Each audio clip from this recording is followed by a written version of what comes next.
Imagine if you could select at will, design qualities and characteristics, and begin to wield them as your own. If you could possess Gandhi's inner strength, Einstein's intellect, and Jim Thorpe's I would start over, but I'm not gonna. Okay. How would your life transform? Our programs provide the tools for transformation. We're a professional coaching company dedicated to empowering people to make better decisions so they can create richer, more joyful, and more meaningful lives. We believe, and we consistently observe, people can have more of what they want in life and enjoy more of what they already have. Change is inevitable. The nature and direction of that change is up to you. How can I be a part of this? Well, that's actually a very, very good thing. We offer courses. Oh, you do? We do. And would you like to know how much? Oh, please. I'm Well, sure it's a nominal fee. Oh, it's nothing. You'll be fine. For a 3-day intensive one, from a Friday to a Saturday. Oh, that sounds good. I can put a weekend aside. It's a full 13-hour day though. Okay. The tuition is $1,200. So, okay. Yes. And full tuition must be paid 2 weeks before the intensive course starts. Or if that's just too little for you, if you want something bigger. I am concerned that 39 hours over 3 days is not well, enough. how about 5 days? Oh, yeah. This has piqued my interest. And you would think for 3 days, 5 days. I mean, what's 2 times 1,200? 2,400. There we go, 2,400. So now think of that 6 days. But no, for 5 days, you can get it for a bargain price of 2,700. They have got bad maths. Bargain. Yeah, That sounds good. You sold it to me. I'm even more. I was interested before. I'm now even more interested. Well, I'm on my way to the ATM. Well, hold on. Okay. Hold your horses. Are you holding them? I'm tight. Good. I have got hold of the reins. We can offer you Go on. a 16-day intensive. What? 13-hour days, but they have lunch, dinner, and other breaks. So oh, that's good. Okay. I barely noticed. Yeah, I mean, tuition cost is only $7,500, or $6,000 if paid 2 weeks in advance. Oh, I'd be silly not to. Yeah, and full tuition must be paid on the first day of class. But not. I'm going to pay 2 weeks in advance and get a bargain. Basically, yeah. That sounds entirely affordable. A sensible amount. Yeah, I mean, and you know what? I don't feel self-optimized at the moment. You don't? And I think some kind of self-optimization. Well, that's what we can offer. Tools, some skills. We can't. Well, basically, we do is we develop and impart programs that provide the philosophical and practical foundations necessary to acquire and build your skills for success. Yes. I know. What is the name of this? A great, amazing. It sounds legitimate and superb organisation. Well, the name of this is NXIVM. Sorry? NXIVM. Sorry, I didn't quite get that. NXIVM. I think the line's bad. I haven't quite. Well, N. Yep. X. Yep. I. Yep. V. Yep. M. Is that a Roman numeral? I don't. NXIVM. NXIVM. Although you know, if for the intelligent people, it's obviously pronounced Nexium. Sorry, what? Yeah, because V's are pronounced as U's. See, you I was impressed until you had an unintelligible name. Yeah, basically what we used to be called. Yes. ESP. Extrasensory perception. No. Executive Success Programs. Oh. That sounds. But I mean, if it helps, like ESP is like supernatural. The head of our foundation is also supernatural. No. What? He's not just a human. He's not just a human. He can control not only the weather. His bowels? I don't know about that. Maybe not. I don't know about gods. Okay. They might shit themselves a lot. But he can control technology as well. So can I. I've got a remote control and a telephone.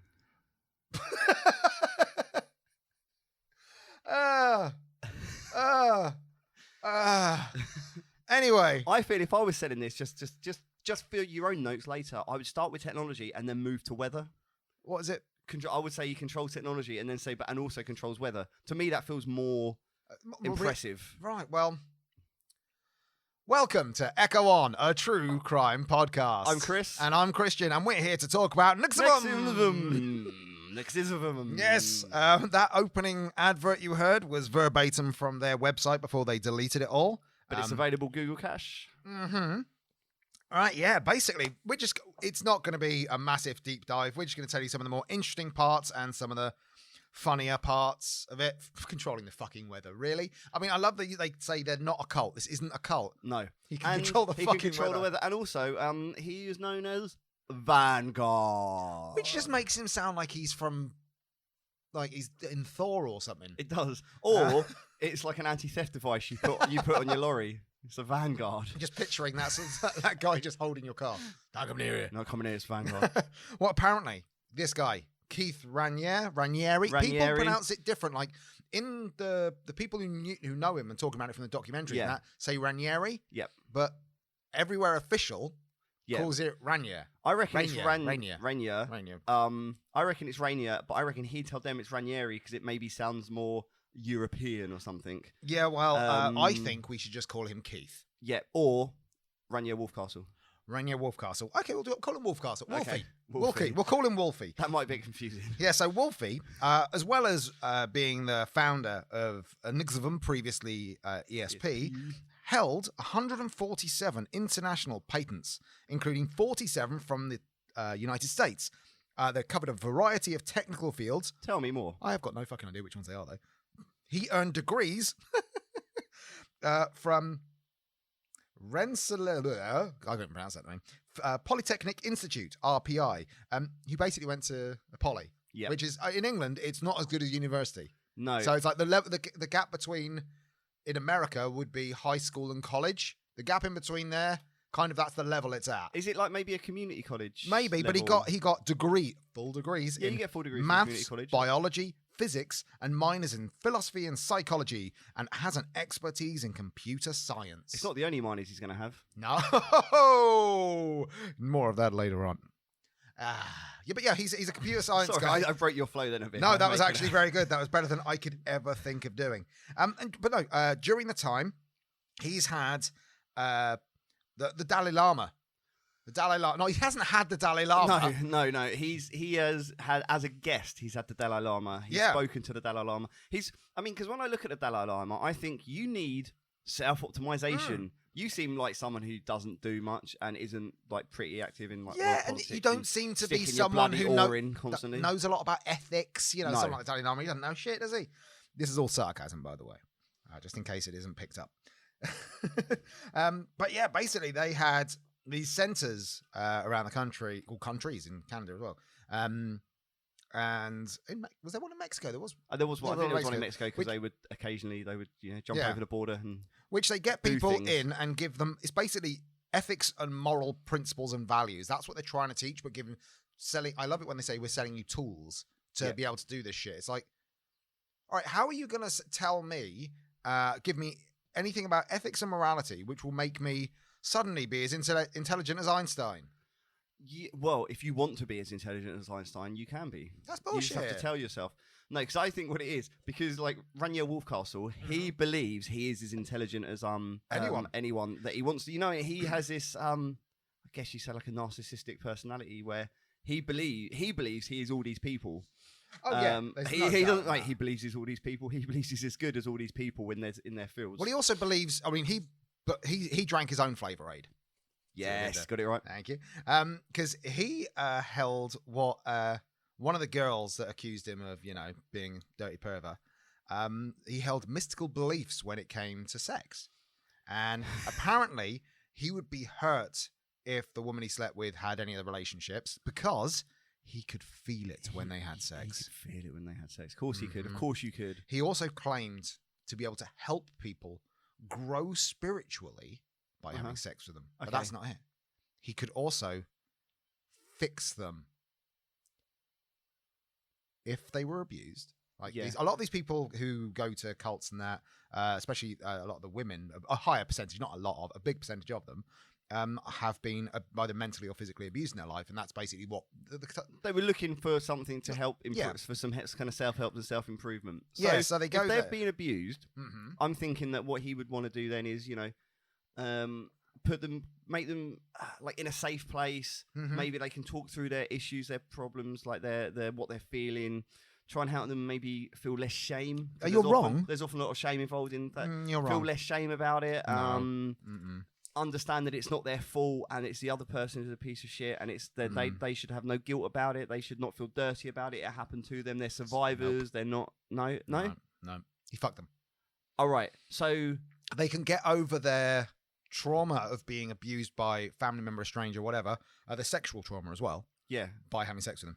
Okay. So wait, no. So I'm going to cancel out their abuse with my abuse. Yes. Right. But abuse by God.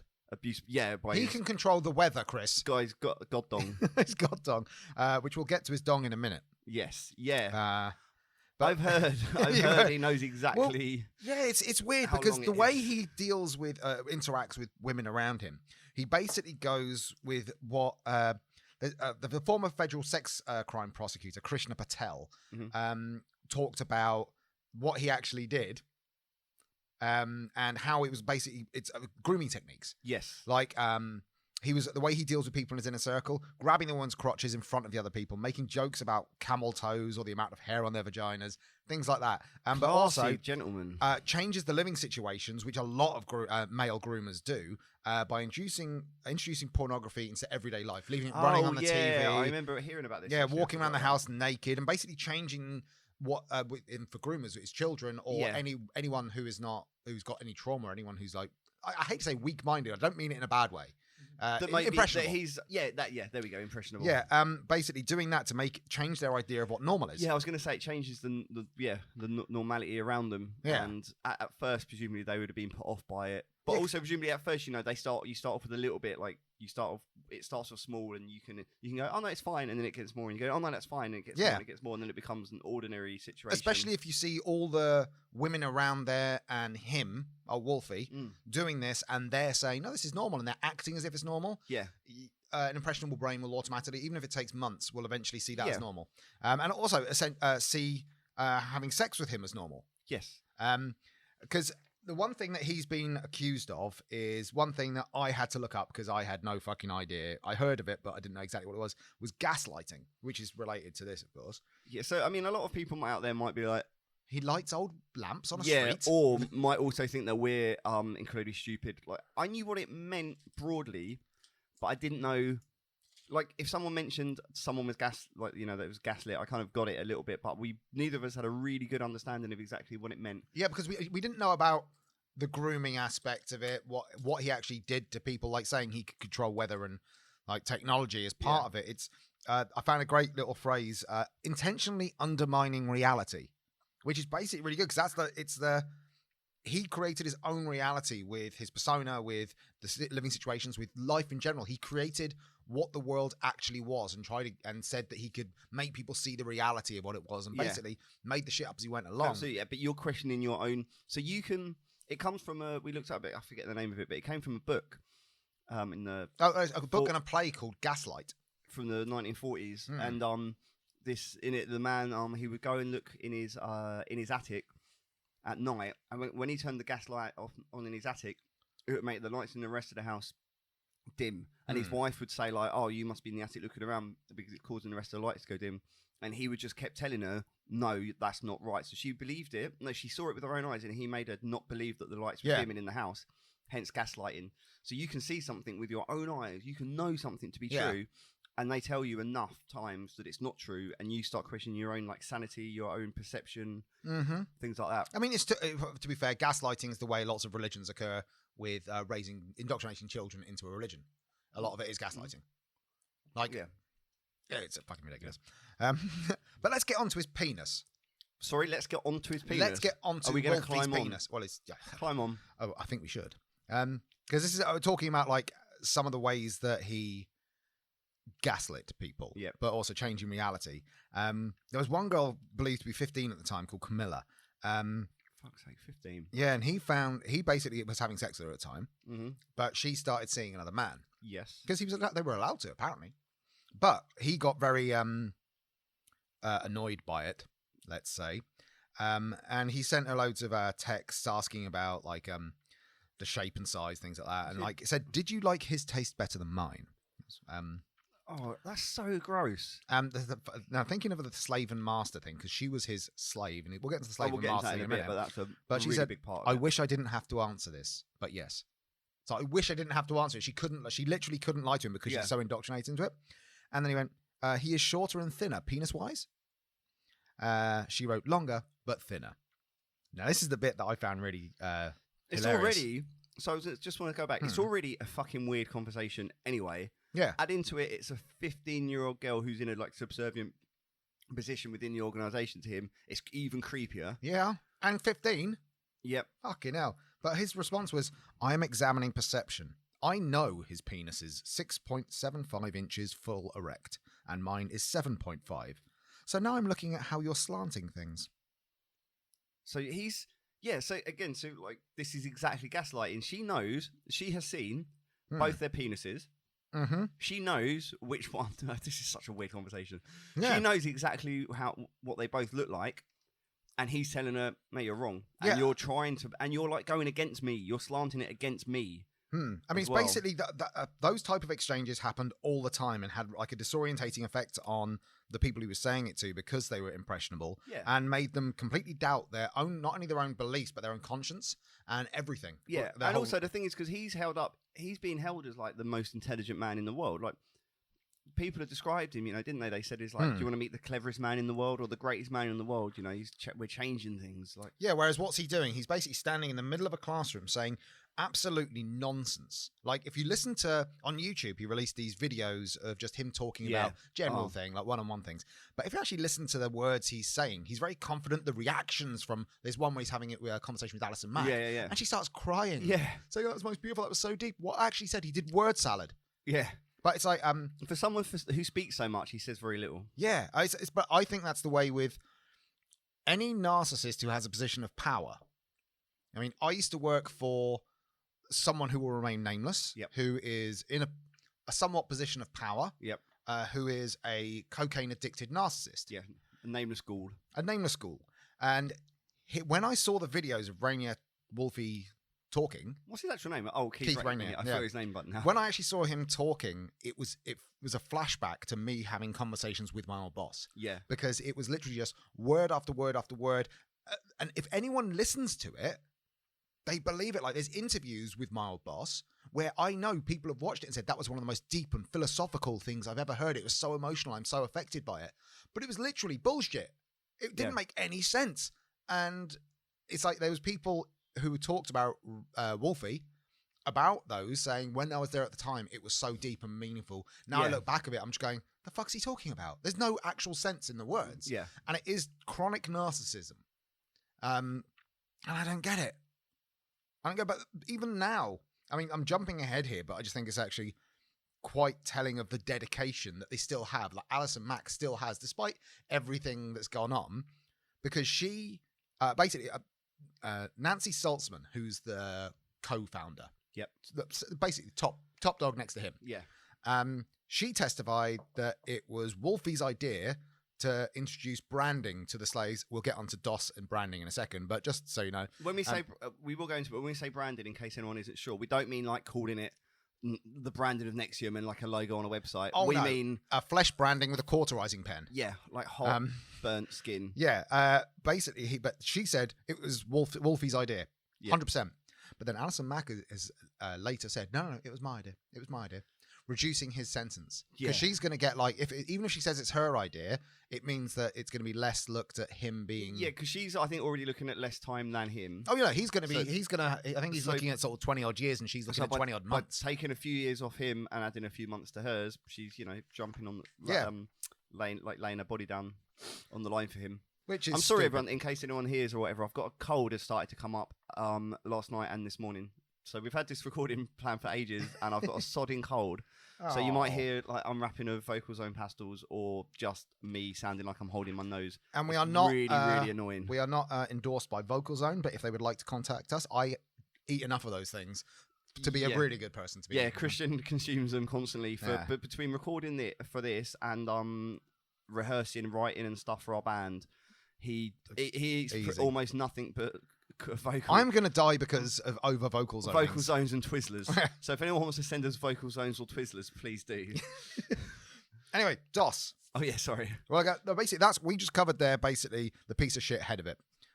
Wolfie. But let's go on to the thing that actually created all the fuss. Because, I mean, all of the classes that they do, you can run a class and charge however much you want for it. There's no legal recourse for the class to actually be true. It might seem unethical to charge a bunch of people who are looking for something to improve their lives. It might seem, unethical to charge them thousands of dollars that maybe they can't really afford for this. But it's just because it's unethical doesn't mean it's illegal. Doesn't mean it's illegal. But no, the DOS thing was basically in NXIVM.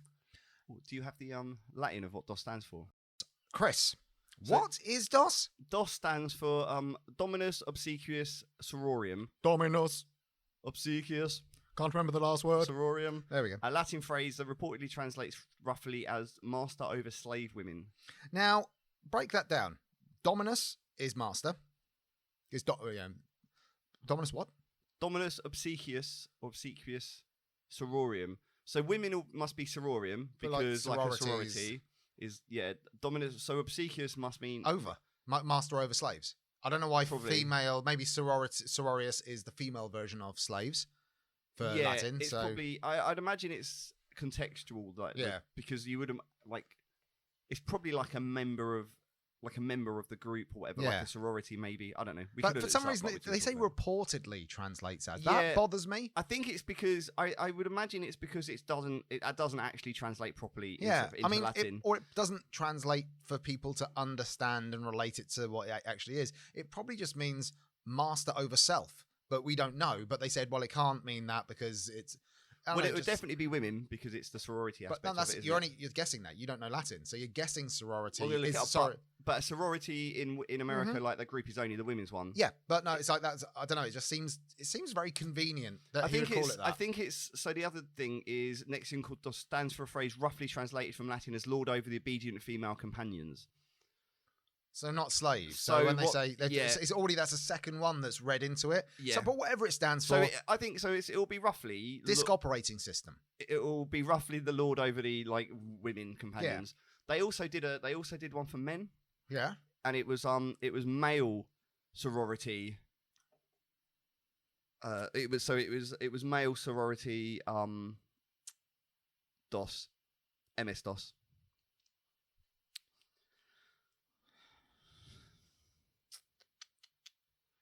Anyway, I did, and it was a computer joke. Yes. So DOS was a subsect of NXIVM, which was. There's evidence showing that Raniere was the head of it and knew all about it, even though his defense is he not. Denies it. He vehemently denies it and says it's nothing to do with me. What? But all these women that were part of my group, they just went on their own. They just did another weird group within this weird group. But it's basically, it was reported to have 150 people within it, all within a master-slave relationship. Yes. So Raniere at the top had a slave, Alison Mack. The Nancy Saltzman had a slave, but also her daughter, Laura Saltzman, also had a slave. All these people had slaves, but it was your responsibility to go out, get more slaves for yourself, making you the master. So all the slaves, after a certain amount of time being slaves, earned the right to get their own slaves and build up basically the pyramid of slaves. Yes. And the whole idea was you have to do all you're assigned to do, or you'll be punished for it. But not only that, I'll be punished by my master for you not completing your work. Yes. So it instilled in people a very, very because they weren't brought in from outside. These are people who are in NXIVM. Yeah, you're saying that you're being recruited from NXIVM into and they're all women other who subset. Yeah, this is only women. Yep, only women, and you're being all women who were. It was all women who were either losing faith that they weren't progressing in NXIVM fast enough, or were quite troubled by something, and but basically people who were disenfranchised with NXIVM. No, sorry, damn it, NXIVM, but were still dedicated enough to be pushed into doing things. Yeah, like they hadn't completely lost kind of. I guess if it was more religion-y, you say they hadn't completely lost faith, but they were having a crisis of sorts. Yeah, but they're the people that were looked at, brought in when they joined. Do you want to tell them about Collateral? So not the Tom Cruise film. Not the Tom Cruise. God. Well, starring Jamie Foxx. They would So when they joined DOS, they would have to get collateral on them. They would have to get collateral all over them. All over them. They would on the person that was joining as a way to kind of it helped control them. Yeah. So, what kind of collateral? So it would start with, I think the first one that I heard of was you get the woman to take and often they were like actresses and stuff like that, to take a naked picture of themselves and send it to their master. Yep. But then it went on to they would write letters. Yeah, about stuff, admitting to things that they'd done like during their life, maybe as a teenager. But also outing secrets of other people, namely family members. Yeah, wasn't that done on? Yeah, so they'd out, and then they would also do a video. I think she did a video message, the one we watched, where she just basically talked shit about all of her family members, and we would have cut all ties and burnt any bridges. Now, the important thing to remember, though, so all of these things that they admitted to doing, all these terrible things that they've admitted doing, that could be embarrassing to them in their career, all these terrible things that they've talked about their family and said they're shit and they're whatever they're doing. But bollocks, like it didn't have to be true. No. The fact whether it was true or not was entirely irrelevant. Now, bear in mind that the master was occasionally used to tell them what to write in order to make it more salacious and a better collateral, because they had to present it to their master to get approved. Yeah. Master, please. So they're doing this, and they probably went, just say your dad was a paedophile.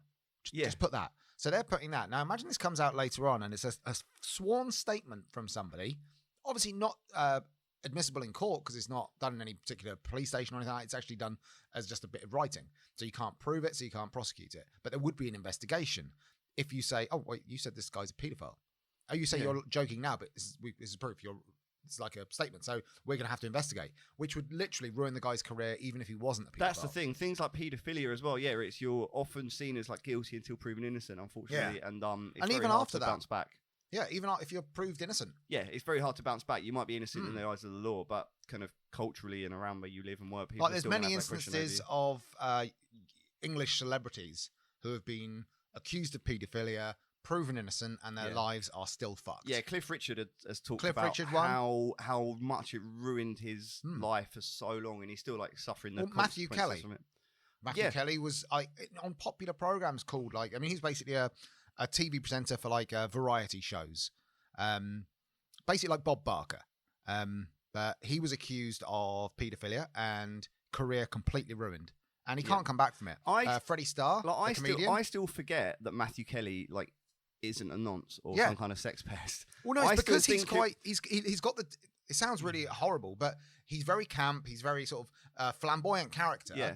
And when we were young, he seemed not larger than life and not like a normal person. Like a lot of a lot of the people do. Anyone who does like variety shows always to me seems creepy.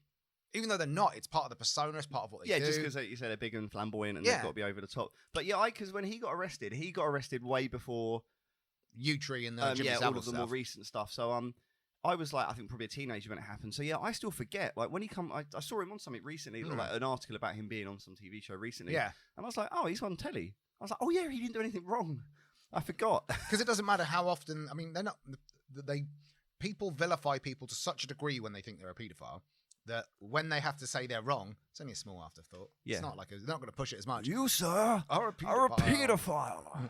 Oh, no, sorry, you're not. I apologise. No, but I have shouted that in public before. Anyway, back to Wolfie. So yeah, DOS. They basically, all the heads of DOS were the women, like people like Nancy Salzman, people like Alison Mack, who built this pyramid of women.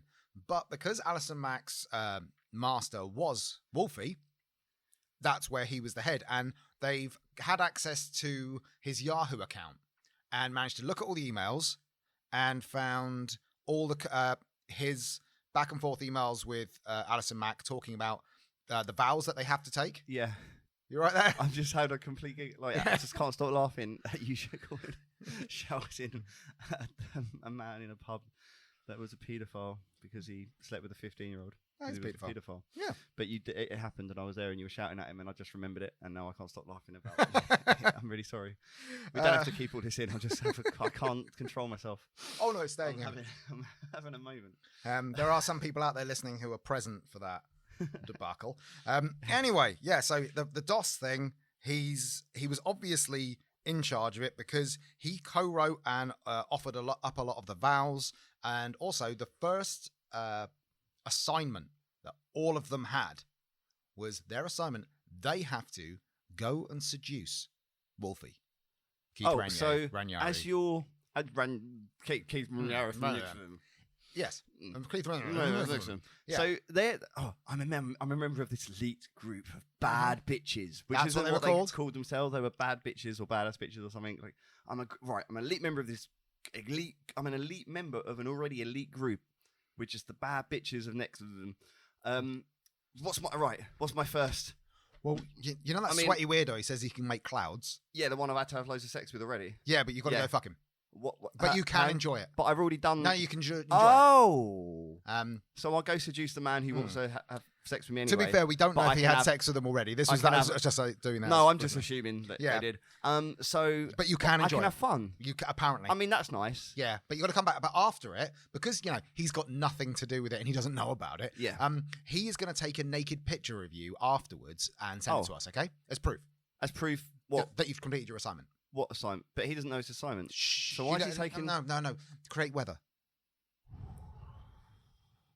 It is really hot outside here today, so that means that. Thank you, Keith. Thank you, Wolfie. Thank you. Thanks, Keith. But also, this is a man that has created weather tools. Not weather. He's created tools that apparently can help with neurobiological disorders and actually cure severe cases of not only OCD. But Tourette's. That's what DOS is. But not only that, when we talked about branding, Chris, what did they do on when they first got they've been in NXIVM for a while. They've got into this badass bitches club. They've got their initiation ceremony. They're going to get branded. Also, as it was described to the one member that we saw an interview with, it was told to her like it would just be like a tattoo, like a little tattoo. So she turned up, went to this little bedroom, wasn't it? They walked in. There was a group of women. There was like a massage bed. It was in the back of Alison Mack's house. Yeah. And they were like, okay, right. She was nervous, but kind of excited, I think. The first lady laid down on the bed. While everyone else held her down. And then they got out a cauterizing pen. Not a tattoo gun, not a tattoo machine, a cauterizing pen, which if you want to know what it is, it looks a bit like a soldering iron. It's got like a hot wire element on the end of it and you hold it like a pen. And it burns your skin.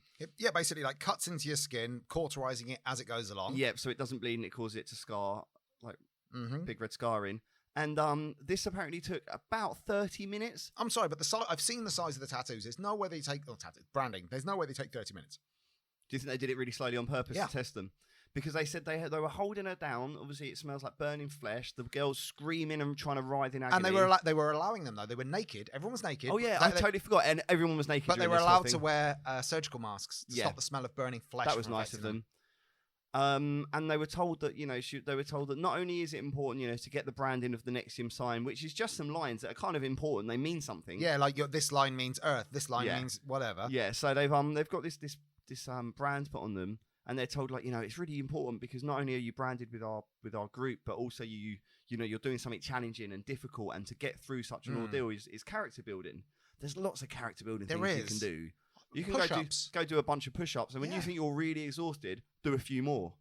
No, that's really difficult. I think you're misunderstanding what it is to be a badass bitch, Chris. I mean, it is true. I'm like you need to be a badass bitch. I'm an okay bitch. Yeah, so you'd only get half a brand. I'm fine. It was when they found out that like one of the woman is the documentary. It's in the Amazon documentary. I think it's Crimes and I can't remember the name of the fucking program. We'll look it up and bung a link into it. Yeah, we'll. But it's basically we'll credit our sources. Don't worry, everyone. Yeah, we're not going to be done for. I think he said racism. Plagiarism. I mean, or racism. No. But that should be a given. But we definitely could never be done as plagiarism because, as you can tell, we are not scripted. No, can I shock you? Yeah. We're not scripted. At all. Literally, I am surrounded by lots of pieces of paper with little chicken scratch writing on it.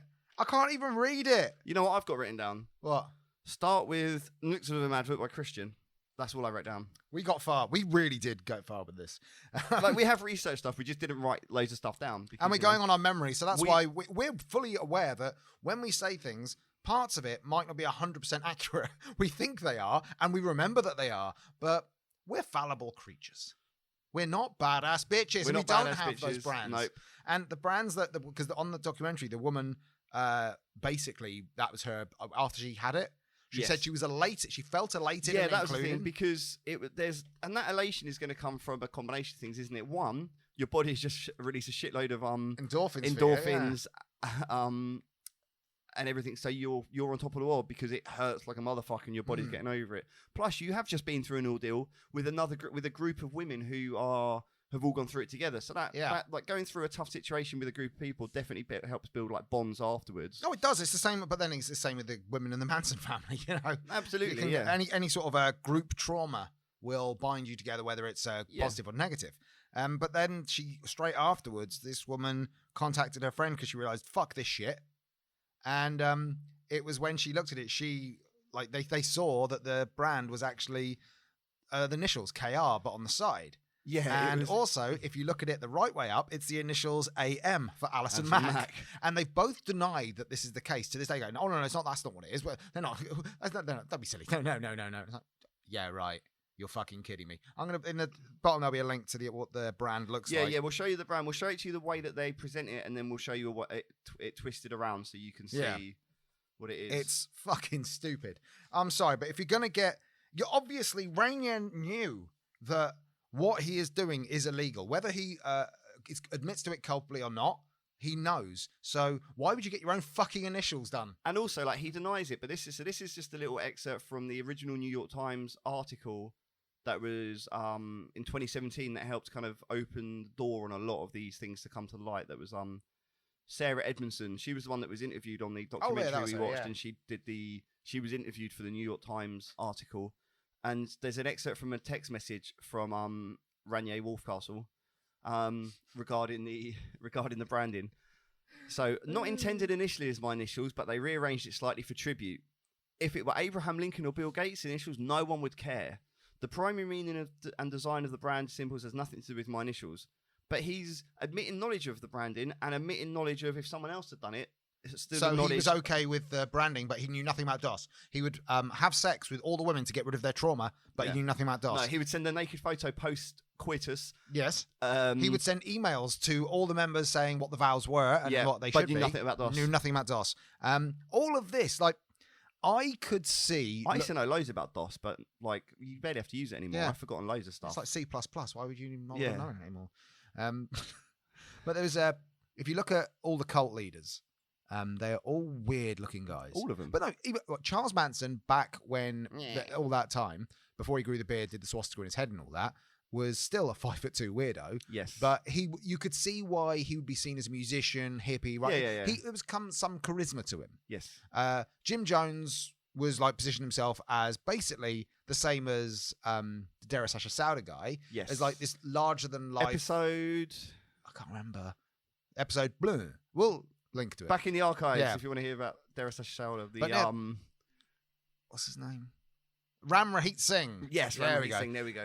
But no, so those two were basically, not attractive guys, but they were big, larger than life, imposing people, and that's how they got it. Yep. This fucking guy is just a little spod geek. Yeah, he looks like a mixture. He looks like I haven't heard the word spod in ages. He kind of looks a little bit like Matt Groening.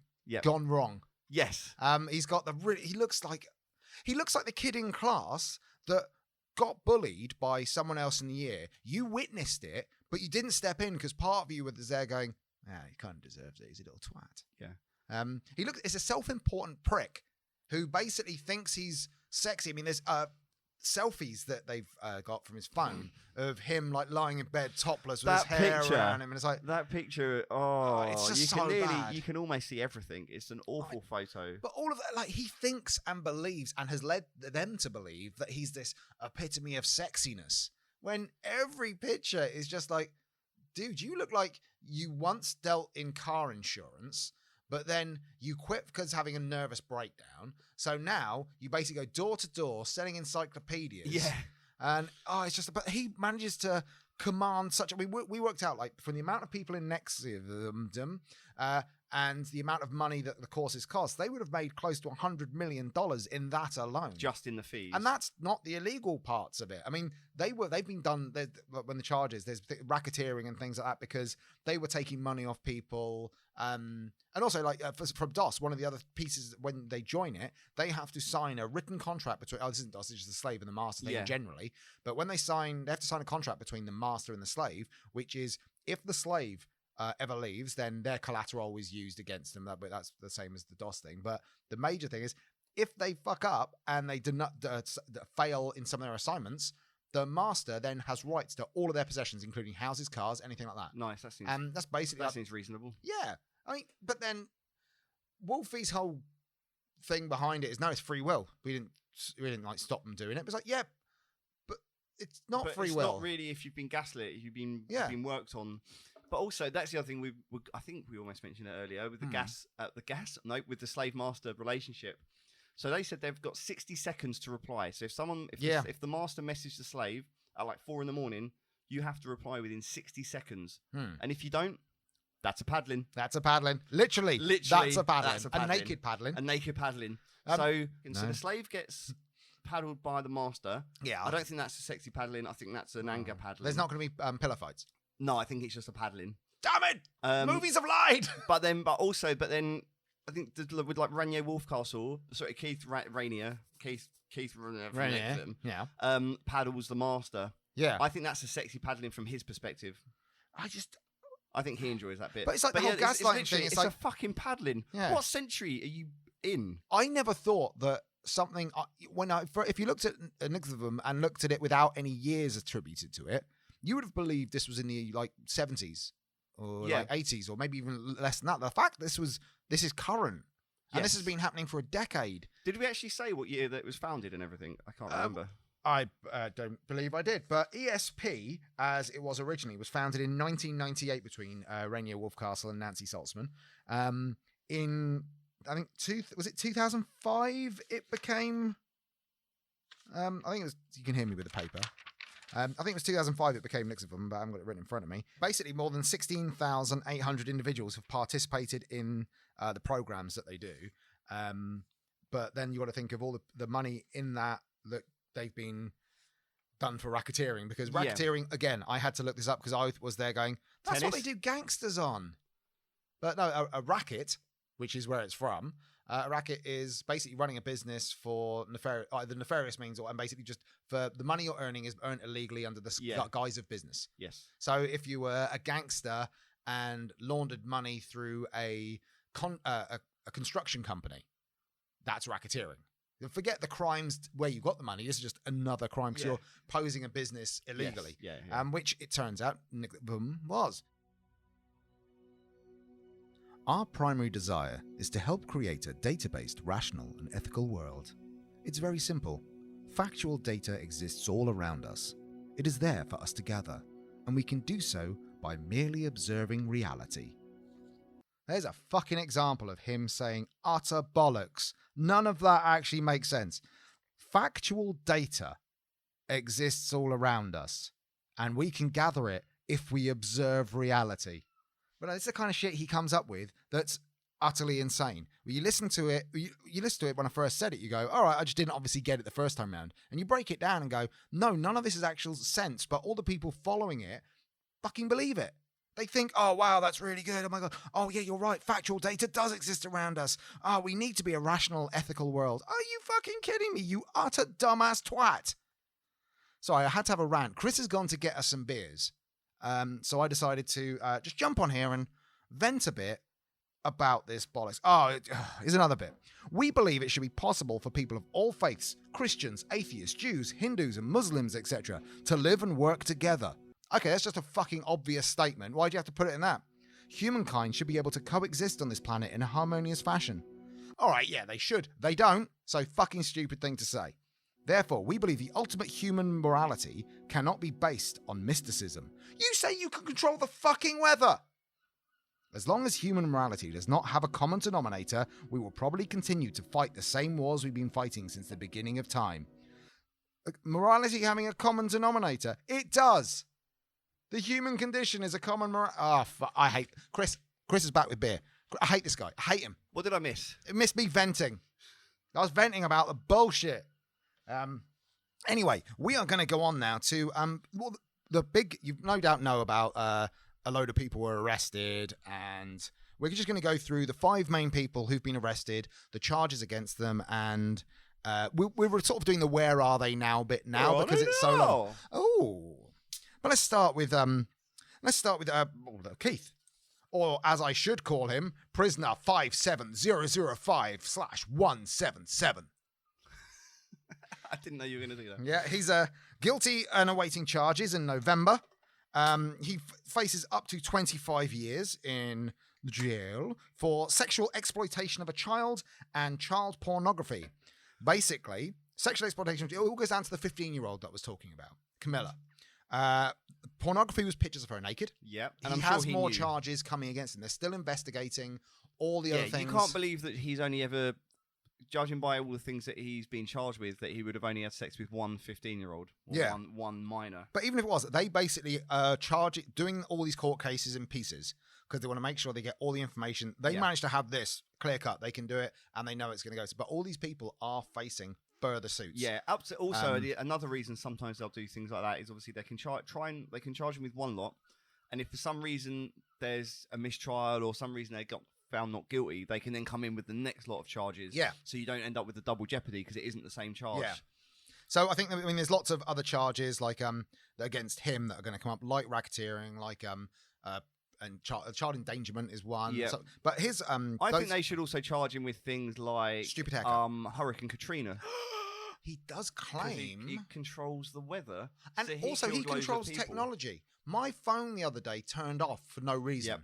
It just rebooted itself. And I was like, fuck, he owes me money. Yeah, can we charge him for that as well? That's I got an electric shock of a plug socket once.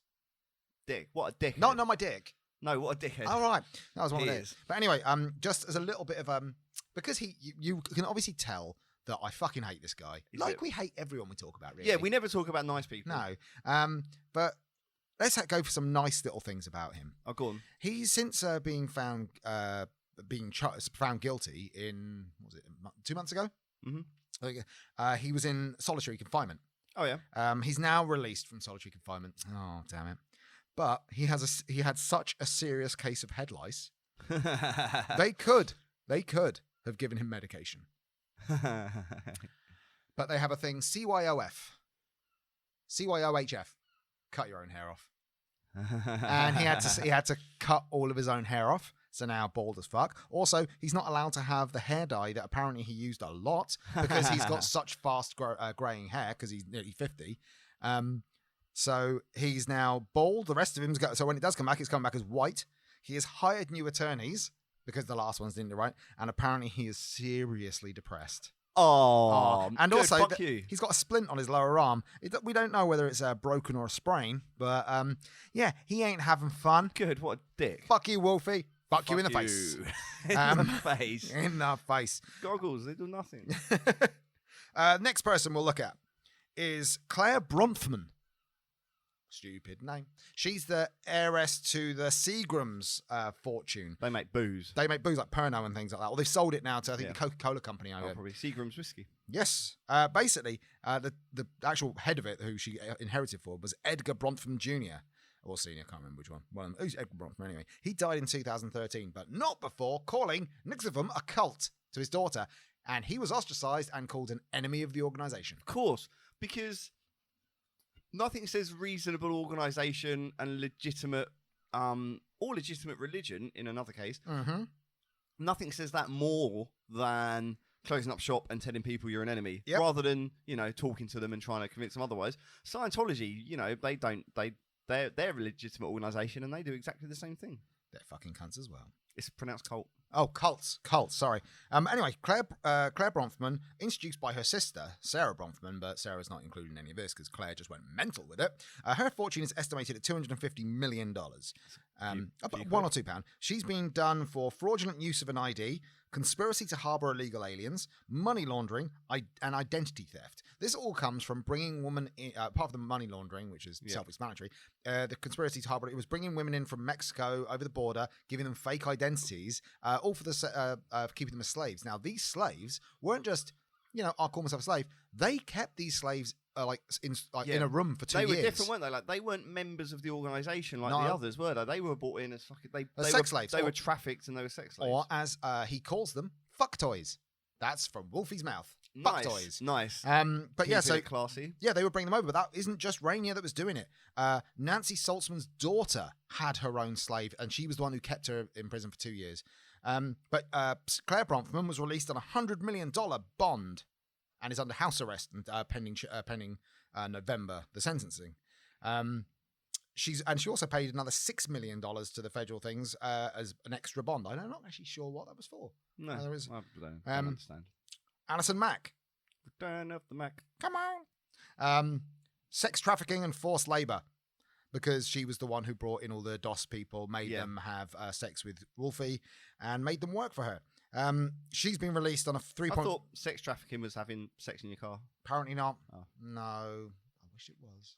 No, that's traffic sex. Traffic sex. But she's basically released on a $3.5 million bond under house arrest. No cell phones, no internet. Not allowed to leave the house unless it's court related. Yeah, good. And she's living with her parents. No internet. Well. Oh, what? Why did you say "oh," Chris? Nothing. Doesn't matter. Is that because you live with your parents? Just had an offer. Is your mum listening? Yeah, of course. Hi. I just had an offer accepted on a house though, so it's fine. I'm buying a house soon. Right, a house does not. It cannot be made of cardboard, and it cannot be under a bridge. So I know many tramps that would beg to differ. How about gypsies and thieves as well? Oh yeah. Well, yeah.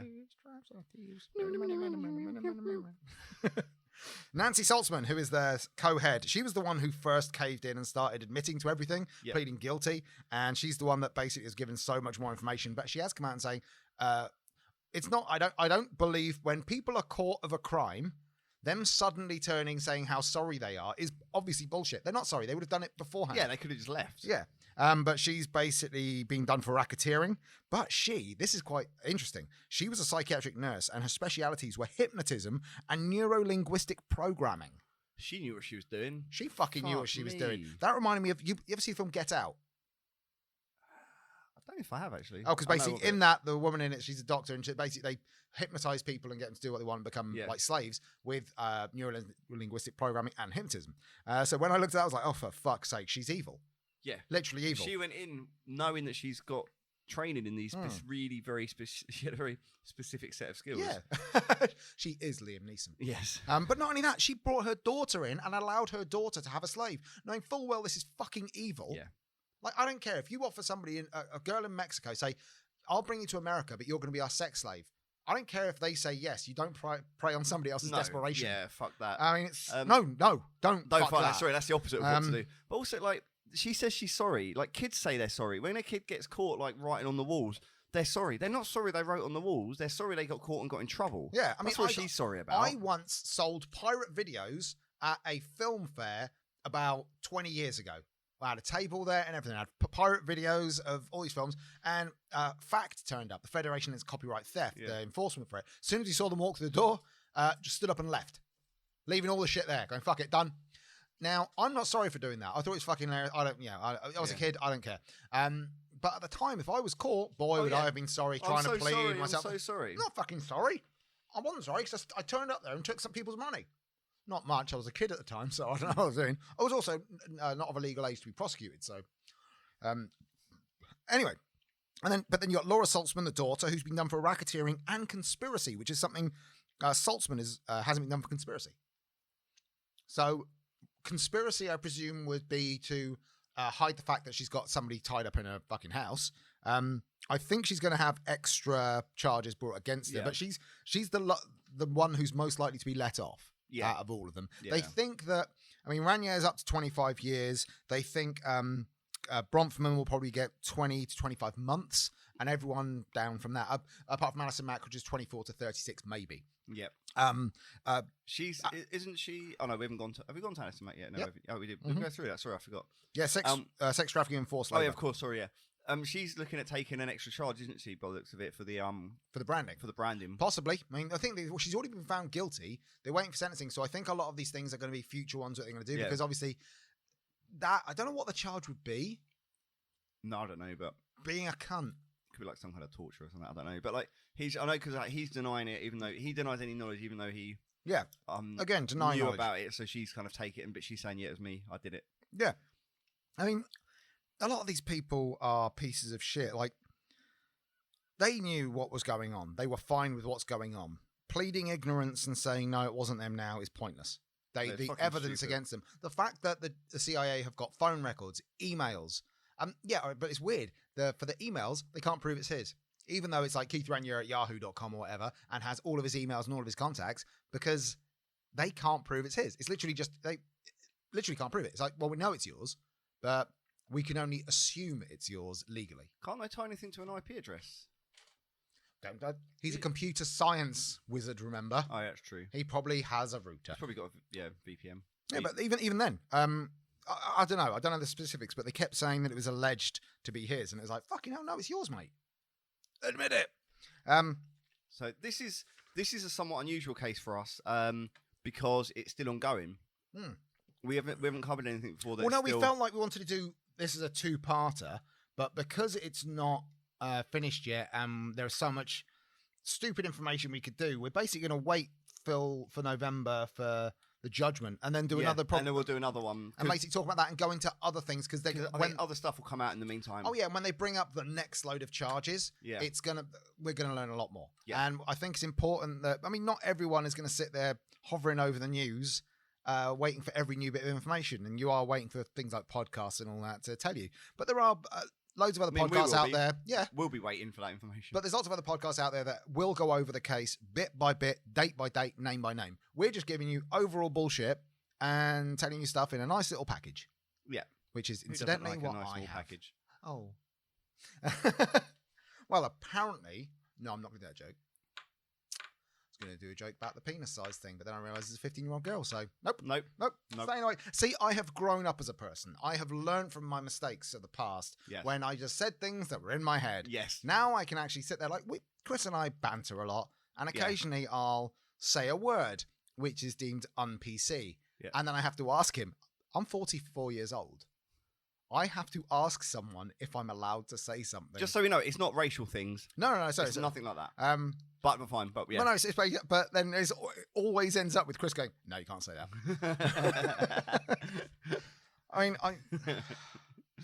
But he's growing, and we're trying. Yeah. All we can do is improve as people, and we are improving. And if you'd like to know more about how we improve our life and how we could help you improve yours, well, please sign up for one of the courses. On echoonepod.com.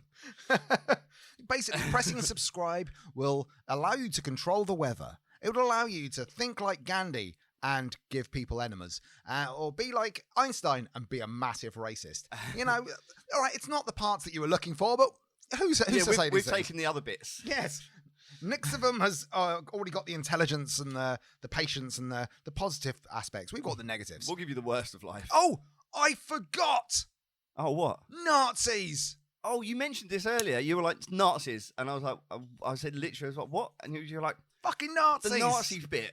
So here we go. I don't know what this is. Oh, basically, Raniere used to tell people in the inner circle, the women, that they were reincarnations of Nazis. Fucking Nazis. Also, I just think that, if you're going to tell people you're a reincarnation of a bad guy, like Nazis is lazy. Like, it's super lazy. You've got all of humanity to go through and pick up a bunch of bad people that you can say you're not descended from, reincarnated. But also, why do it have to be a name? Why do you have to be someone famous? Why not? Oh, you're a reincarnation of Simon. Simon was the guy that fucked goats on the hill in 300 BC. You can totally just make it up. Yeah, you were like, not like as he called Nancy Saltzman. She was Adolf fucking Hitler.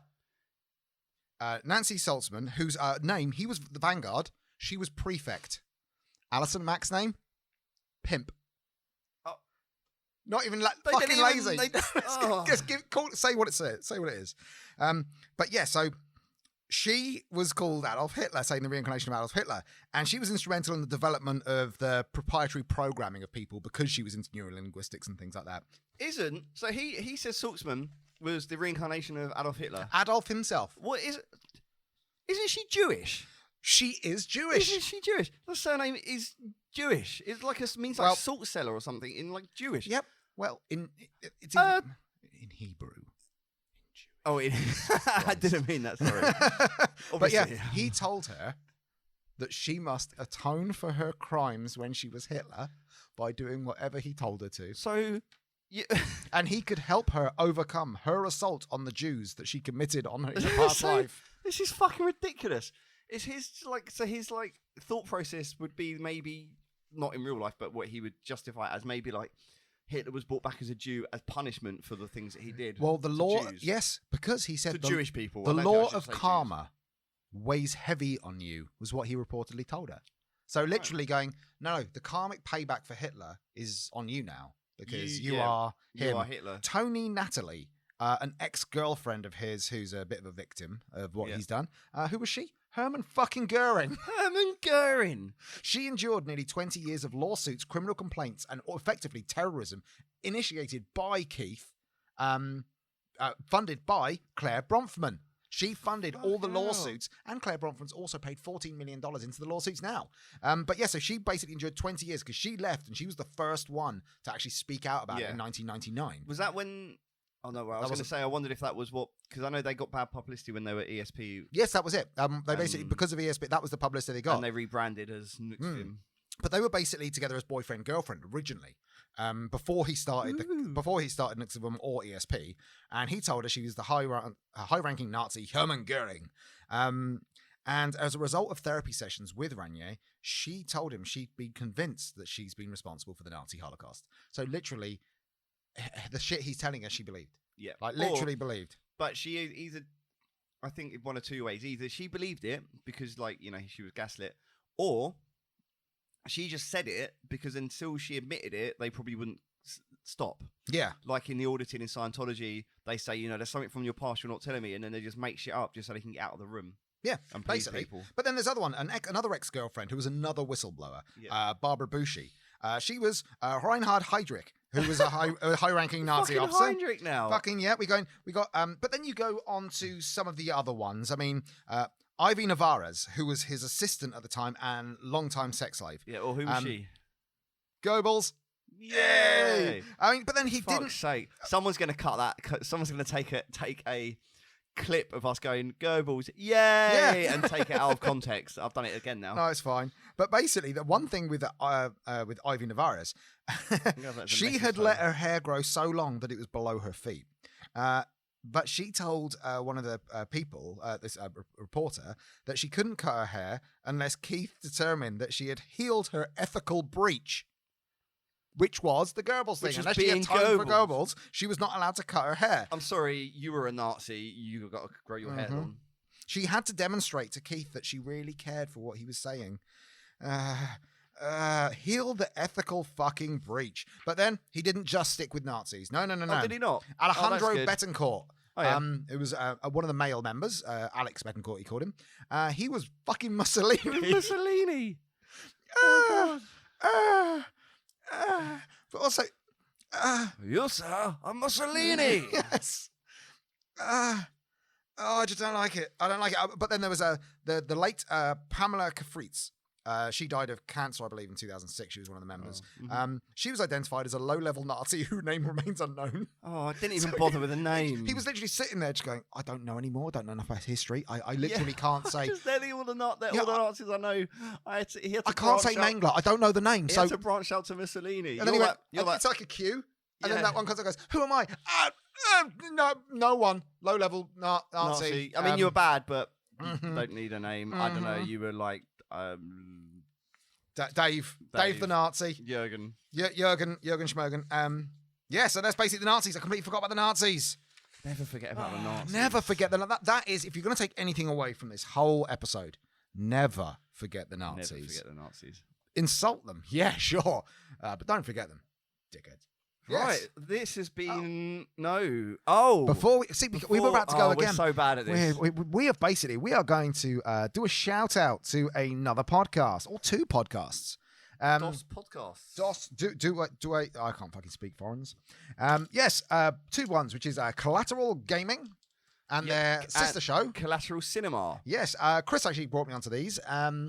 They're about obviously Collateral Gaming is About gaming, things like The Last of Us, things like that. That was the first one I listened to. Yeah, that was good. I listened to that first as well because I love that game. But I have now binged the shit out of all of them. If you're into gaming and you want to hear a couple of gaming nerds in the nicest possible sense talk about it, listen to this. This is what we do. This is why we like it. I want to recommend the cinema one because they gave love to one of my favourite films, which no one ever talks about anymore, Half Baked, with Dave Chappelle and Jim Brewer. Do listen to that shit. It's a fucking good episode. And the rest of them are really good. I'm still on cinema, so they could still let me down. I'm about halfway through all the episodes. You know, guys, you could really fuck up on the next one. I don't know. You could end up just saying how much you love torturing kittens. Who knows? But at the moment... Probably shouldn't. So far, so good. So far, so good. I mean, they also cover actually two of my favourite movies, and they did them back-to-back episodes. Itchy the Killer, followed by... Monty Python and the Holy Grail. Perfect double bill. Yeah. Very different, but two wonderful movies. Great movies. So we want to give a shout out to them because we just really like the podcast and we're going to start doing this more. We're going to, like a few episodes ago, we started playing adverts for the people. I feel that's a bit too impersonal sometimes because it's basically just like, because we've had to make an advert before. And it's very impersonal and just like weird. It's kind of begging. I'd rather. I mean, I know we sound professional when we do this, but we struggled. We struggled to do the advert. Didn't take us fucking hundreds of takes. No. But I would like to, like, from now on, each episode, to just pick up a different podcast and we'll give a shout out to It'll be a recommendation. It'll be something one of us have listened to personally. It's not done, and we probably, we're not. To be honest, it's probably stupid business. We're not doing it for anything. We're not going to say to them, "Oh, we're going to run an advert for you. You need to run an advert for us." No, fuck it. We're just going to say ones we like. We're just going to shout out pods we like. And like, because now we are both avid podcast listeners, so there's going to be loads that we've never even spoke to, that we've just downloaded, we decide we want to say something. So we'll probably pick a podcast each maybe and just say, listen to that one, give a brief overview of what they are. And if you have a podcast that you really like, throw it our way and we'll give it a listen. And if we like it, we'll give them a shout out. And if we don't, we'll pretend to like it and give them a shout out. Yeah, because you are a wonderful listener. Basically. Have recommended it to us. And we love you. Yes. Unless you're Keith Raniere. Yes. Or Raniere.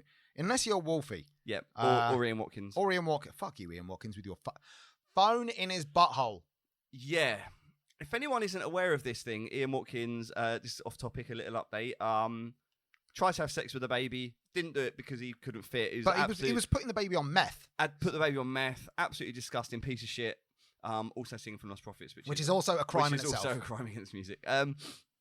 We mentioned him briefly in the Crimes in Music episode. Mm-hmm. He's just got in trouble. He's just had 10 months added to his sentence because... Why is that, Chris? It was reported that he had a phone. He'd smuggled a phone into prison. Now, I thought... I was just going to give a little... the brief thing. So, like, he'd been contacting this ex-girlfriend of his. He contacted her, I think, legitimately through emails and letters in prison. Yeah. Then he got his phone and started messaging her, and she initially didn't know who it was. He said it's him and confirmed it was him. And then she found out that she could get in a lot of trouble for contacting him on an illegal phone in prison. So she grassed him up to the prison. They pulled him out of his cell, put him in another like clean cell with nothing else in it. And searched for his cell. And then it rang? Couldn't find, and then it rang. He started dancing.